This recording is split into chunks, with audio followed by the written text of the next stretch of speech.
கம கம வாசனையோட முருங்கைக்காய் குருமா எப்படி வைக்கிறதுன்னு பார்க்கலாமா?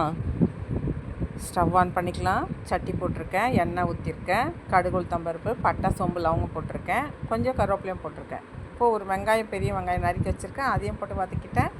ஒரு தக்காளி கட் பண்ணி வச்சுருக்கேன், அதையும் போட்டு வதக்கிட்டேன். இப்போ முருங்கைக்காய் கட் பண்ண முருங்கைக்காய் எடுத்து போட்டுக்கலாம். 2 முருங்கைக்காய் எடுத்திருக்கேன், போட்டு வதக்கிக்கலாம். தேவையான உப்பு போட்டாச்சு.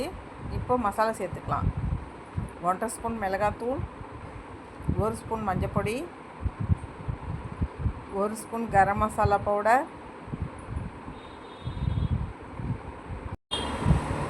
2 டம்ளர் தண்ணி ஊற்றிக்கலாம். இப்போ தட்டு போட்டு மூடி வச்சிடலாம். அப்படியே வேகட்டும். இப்போது தேங்காய் அரைச்சி எடுத்துகிட்டு வந்துடலாம். மிக்ஸி ஜார் எடுத்துக்கலாம். 1/4 மூடி தேங்காய் எடுத்துருக்கேன், 4 பச்சை மிளகாய், கொஞ்சம் உடச்சக்கல்ல 2 ஸ்பூன், இஞ்சி பூண்டு போட்டிருக்கேன், கொஞ்சம் பட்டை சோம்பு போட்டிருக்கேன், லவங்கம். இப்போ நம்ம தண்ணி ஊற்றி நைஸாக அரைச்சி எடுத்துக்கிட்டு வரலாம்.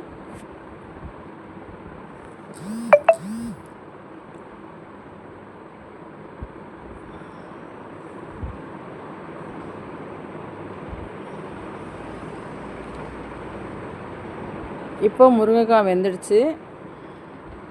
இந்த டைமில் நம்ம அரைச்சி வச்ச தேங்காவை எடுத்து ஊற்றிக்கலாம்.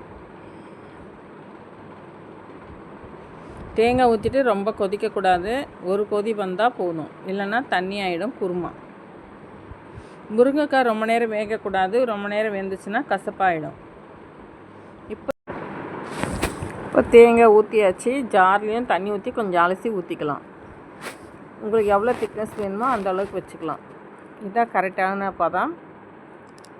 ஒரு கொதி வந்தோன்னே ஸ்டவ் ஆஃப் பண்ணிக்கலாம். செம்ம டேஸ்டியான கம கம வாசனையோட முருங்கைக்காய் குருமா ரெடி ஆகிடுச்சு. கொத்தமல்லி தூவிக்கலாம். சாதத்துக்கு சூப்பராக இருக்கும். இட்லி தோசைக்கும் சாப்பிட்லாம்.